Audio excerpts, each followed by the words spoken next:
Good morning everybody. मेरा नाम अमरजीत सोरान है। आज हम कक्षा 10 गणित पहला चैप्टर वास्तविक संख्या इसकी भूमिका पढ़ेंगे। तो सबसे पहले हम क्या पढ़ेंगे? प्राकृत संख्या। इस भूमिका में सबसे पहले हमें क्या याद करना चाहिए? प्राकृतिक संख्या की डेफिनेशन आनी चाहिए। वे सभी संख्याएं जो एक से आरंभ होकर अनंत तक जाती हैं। वे सभी संख्याएं जो कहाँ से स्टार्ट होंगी? एक से स्टार्ट होंगी और कहाँ तक जाएंगी? अनंत तक जाएंगी, प्राकृत संख्या कहलाती हैं। 1 2 3 4 और ये कहाँ तक जाती हैं? अनंत। ये किसका निशान है? अनंत का, इन्फिनिटिव जिसे कहा जाता है। तो हमारे पास प्राकृत संख्या की डेफिनेशन हमें बहुत अच्छे से आ गई है। क्या है कि वे सभी संख्याएं जो एक से आरंभ होती हैं और कहाँ तक जाती हैं? इन्फिनिटिव तक, अनंत तक जाती हैं, प्राकृत संख्या कहलाती हैं। उसके बाद अगला आता है हमारे पास, अगला आता है पूर्ण संख्या। क्या है? पूर्ण संख्या।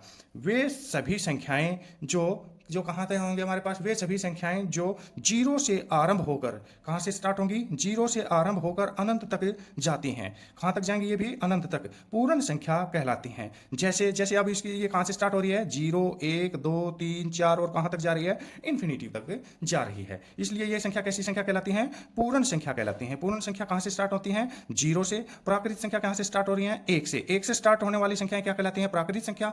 0 से स्टार्ट होने वाली संख्याएं क्या कहलाती हैं? पूर्ण संख्या कहलाती हैं। सभी की सभी पूर्ण संख्याएं प्राकृत संख्या नहीं कहलाती हैं, क्योंकि पूर्ण संख्याओं में क्या है? 0 है, जबकि प्राकृत संख्या कहां से स्टार्ट हो रही है? 1 से। तो इसलिए सभी की सभी पूर्ण संख्याएं प्राकृत संख्या नहीं होती, परंतु सभी की सभी प्राकृतिक संख्याएं, प्राकृतिक संख्या कहां से स्टार्ट हो रही है? 1 से और कहां तक जा रही है? इन्फिनिटी तक। 1 इसके अंदर है और इन्फिनिटी। तो इसका मतलब सभी की सभी प्राकृत संख्याएं तो पूर्ण संख्या होती हैं, परंतु सभी पूर्ण संख्याएं प्राकृत संख्या नहीं होती। ये हो भी सकती हैं और नहीं हो सकती हैं।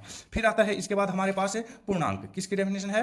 पूर्णांक। देखिए पूर्णांक किसे कहते हैं? पूर्णांक किसे कहेंगे भाई? हमारे पास पूर्णांक देखिए, सभी धनात्मक तथा ऋणात्मक पूर्ण संख्याएं कैसी होनी चाहिए? वो धनात्मक भी होंगी और ऋणात्मक भी, और वो संख्याएं क्या हैं? पूर्ण संख्याएं क्या कहलाते हैं? पूर्णांक कहलाते हैं। ये दोनों तरफ कहां तक जाएंगे? अनंत तक जाते हैं। जैसे जैसे 0 1 2 3 4 5 और कहां तक जा रहे हैं? इन्फिनिटिव। ये 0 क्या थी? पूर्ण संख्या, और कहां तक जा रही है? इन्फिनिटिव। ये क्या है हमारे पास? सभी धनात्मक। जो ये धनात्मक वाले तो ये क्या होगी? पूर्ण संख्या। इसी प्रकार क्या कहता है? ऋणात्मक। ऋणात्मक में क्या होती हैं? -1 -2 -3 -4 -5 और कहां तक जाएंगे? इन्फिनिटी तक। तो ये हमारे पास क्या कहलाएंगे? ये पूर्णांक कहलाएंगे। पूर्णांक क्या होते हैं? दोनों तरफ अनंत तक चलते हैं। तो सभी के सभी प्राकृत संख्याएं भी पूर्णांक कहलाते हैं, सभी के सभी पूर्ण संख्याएं भी पूर्णांक कहलाते हैं, क्योंकि देखो प्राकृत संख्याएं पूर्ण संख्याओं के अंदर आए हुए हैं और इसी प्रकार पूर्ण संख्याएं भी पूर्णांक के अंदर आए हुए हैं। लेकिन सभी के सभी पूर्णांक न ही तो प्राकृत संख्या कहलाती हैं और न ही पूर्ण संख्या कहलाती हैं। क्यों? क्योंकि ये पूर्णांक के अंदर माइनस के अंक भी होते हैं। इसके बाद आता है हमारे पास अगली डेफिनेशन आई है भिन्न। अगली क्या है हमारे पास?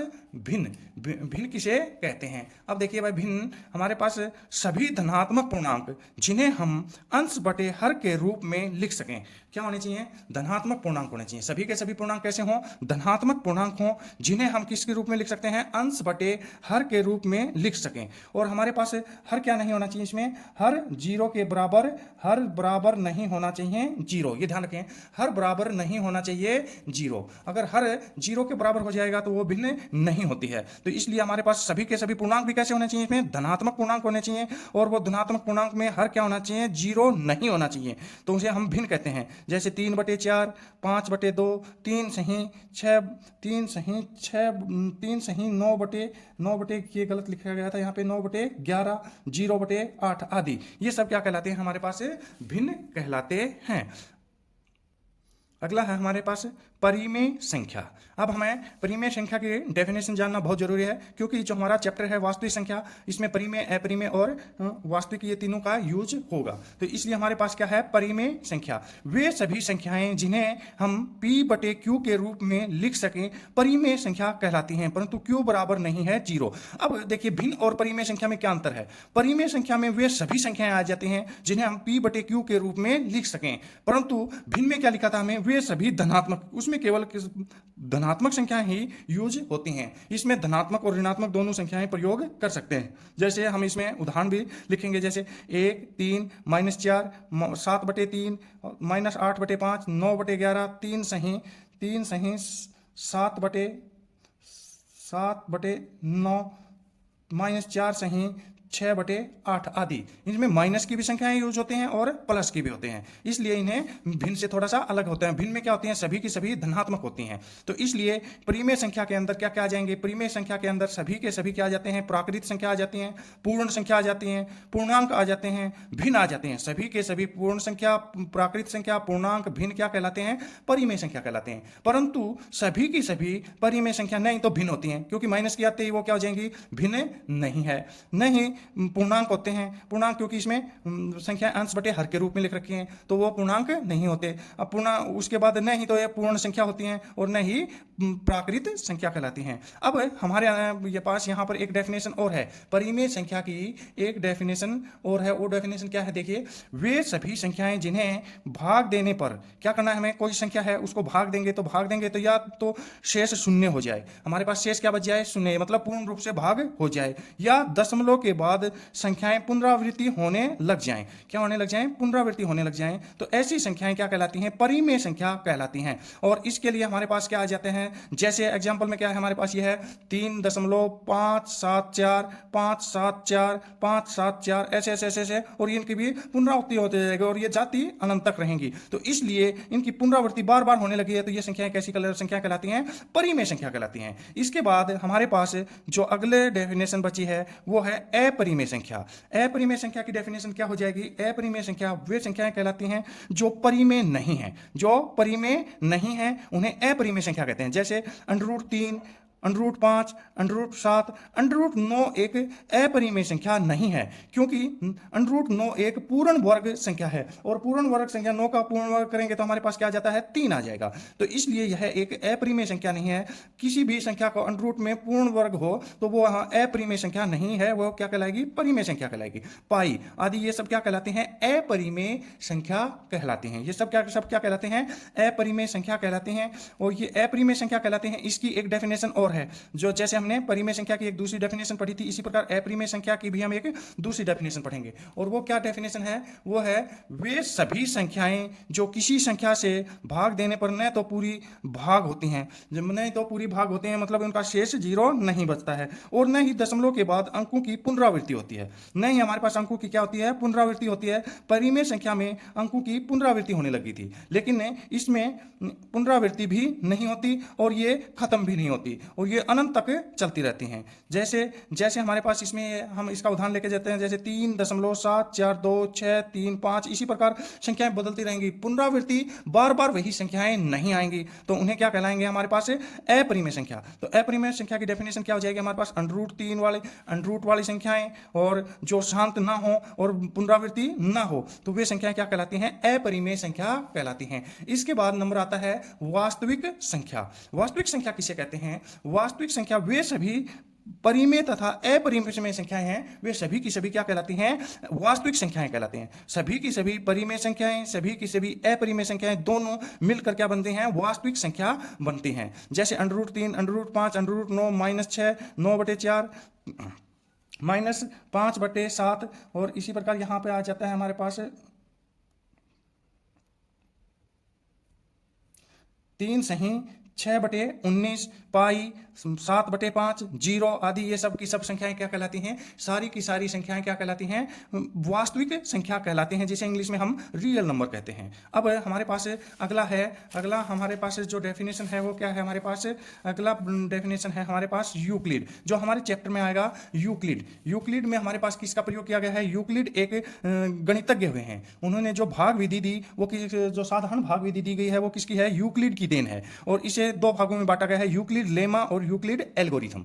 यूक्लिड लेमा क्या है, एक साधारण भाग विधि है, जबकि यूक्लिड एल्गोरिथम क्या है, लेमा का प्रयोग करते हुए हमें क्या फाइंड आउट करना है, इसका HCF फाइंड आउट करना है। यूक्लिड लेमा का मतलब साधारण भाग विधि का प्रयोग करते हुए हमें क्या फाइंड आउट करना है, HCF फाइंड आउट करना है। अब साधारण भाग विधि किसे कैसे करी जाती है, मान लीजिए हमारे पास कोई संख्या क्या है, A है, हमारे पास क्या है, कोई संख्या A है, उसको हम किससे भाग करते हैं, B से भाग करते हैं। किसी संख्या को हमने ये इधर करते हैं, किसी संख्या, ये हमारे पास कोई संख्या A है, A से हमें किसी संख्या को भाग किया, और भाग किया वो किससे किया, B से भाग किया तो भाग करने के बाद वो कोई ना कोई संख्या किसी ना किसी पे जाएगी, और वो किस पे चली गई, Q पर चली गई। तो इसमें हमारे पास B को क्या किससे मल्टीप्लाई करेंगे, B Q पर गुणा, तो हमारे पास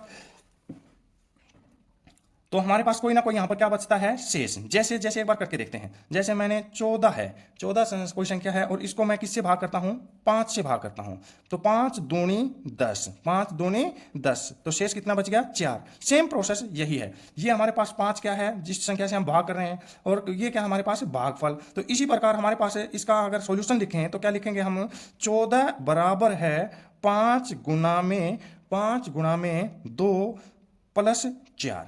तो इसी प्रकार हमें एक जनरल फॉर्म लिखेंगे तो जनरल फॉर्म इसकी क्या हो जाएगा, a is equal to b q plus r. अब आर क्या है हमारे पास, शेषफल। आर क्या है हमारे पास, शेषफल, जिसे हम रिमाइंडर कहा जाता है। तो रिमाइंडर हमेशा क्या बचेगा, देखिए जिस संख्या से भाग देते हैं या तो उससे क्या बचेगा, छोटा बचना चाहिए, या फिर क्या बच सकता है, 0। मान लीजिए हमारे पास इसी में एक और करते हैं, या तो हमारे पास इसी मान लीजिए यहाँ पे 15 से आता और फिर 5 से भाग देते, 5 दिया 15, तो हमारे पास 2 ही कंडीशन बचेंगे, या तो शेषफल क्या हो जाना चाहिए, 0 हो जाएगा, या फिर 0 नहीं बचेगा तो जो भी शेषफल बचेगा वो किससे होगा, जिस संख्या से हम भाग देंगे उससे छोटा बचेगा हमेशा।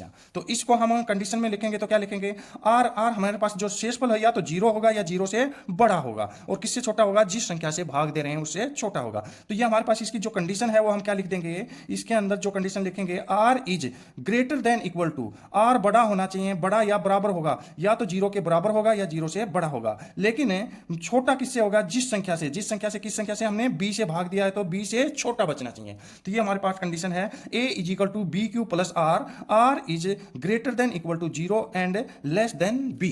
यह हमारे पास इसका ये एक जनरल फॉर्म है जो हमारे पास यूक्लिड लेमा का प्रयोग करते हुए हमें इसका सॉल्यूशन करते हैं। अगली डेफिनेशन है हमारे पास अभाज्य संख्या। अभाज्य संख्या किसे कहते हैं, वे सभी संख्याएं जिनके केवल 2 गुणनखंड हों, एक और स्वयं, अभाज्य संख्याएं कहलाती हैं। स्वयं और एक के अलावा वे संख्याएं किसी से भाग नहीं होती। जैसे के अंदर हम पढ़ेंगे, जैसे हमारे पास 2 क्या है, 2 किससे भाग होती है, 2 से भी भाग होती है और 1 से, इसके अलावा किसी से नहीं होती। इसी प्रकार 3 भी किससे भाग होती है, 3 से भाग होती है और 1 से भाग होती है। इसी प्रकार 5 भी किससे होता है, 1 से होता है और 1 5 से। 7 भी किससे होता है, एक तो 7 से और 1 से। फिर इसके प्रकार 11 को हम किस से भाग कर सकते हैं, एक तो 11 से और 1 से। इसके अलावा ये किसी से भाग नहीं हो जाती। तो इसका मतलब वे सभी संख्याएं जिनके गुणनखंड क्या हों, एक और स्वयं हों, अभाज्य संख्या कहलाती हैं। फिर इसके बाद आता है हमारे पास भाज्य संख्या। किसके बाद क्या आता है, भाज्य संख्या। भाज्य संख्या क्या होती है हमारी, भाज्य संख्या वे संख्याएं कहलाती हैं, भाज्य संख्या क्या कहलाती हैं, वे सभी संख्याएं जिनके 3 या 3 से अधिक गुणनखंड हो।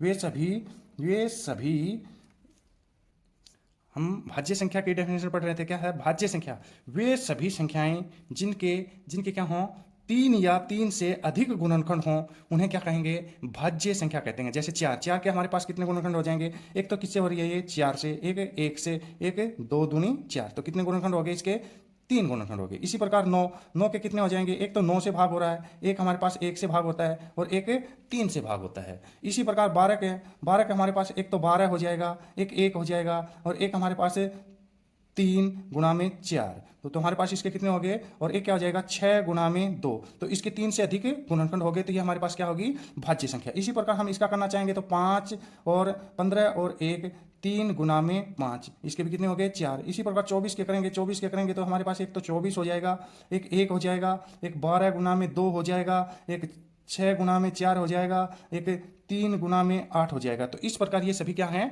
भाज्य संख्या हैं, क्योंकि इन सभी के 3 या 3 से अधिक गुणनखंड हैं, तो उन्हें हम भाज्य संख्या कहते हैं। अगला होगा हमारे पास अभाज्य संख्या, भाज्य संख्या, अभाज्य संख्या और सह अभाज्य संख्या। अब हम पढ़ेंगे सह अभाज्य संख्या। सह अभाज्य संख्या क्या कहलाती हैं, वे सभी संख्याएं सहभाज्य संख्या में 2 या 2 से अधिक संख्याएं होनी चाहिए। वे सभी 2 या 2 से अधिक संख्याएं जिनका कॉमन फैक्टर 1 हो, एक के अलावा दोनों संख्याएं किसी एक संख्या से भाग ना जाएं, उसे हमारे पास क्या कहलाएंगे, सह अभाज्य संख्या कहलाएंगे। जैसे हमारे पास 3 और 5 दोनों कैसी हैं, सह अभाज्य संख्या हैं। इसी प्रकार 15 और 16 दोनों कैसी हैं, हमारे पास सह अभाज्य संख्या हैं। कैसे, 15 3 5 15, 16 4 चौके 16, 8 दूनी 16, लेकिन किसी एक संख्या से दोनों भाग नहीं जा रहे हैं।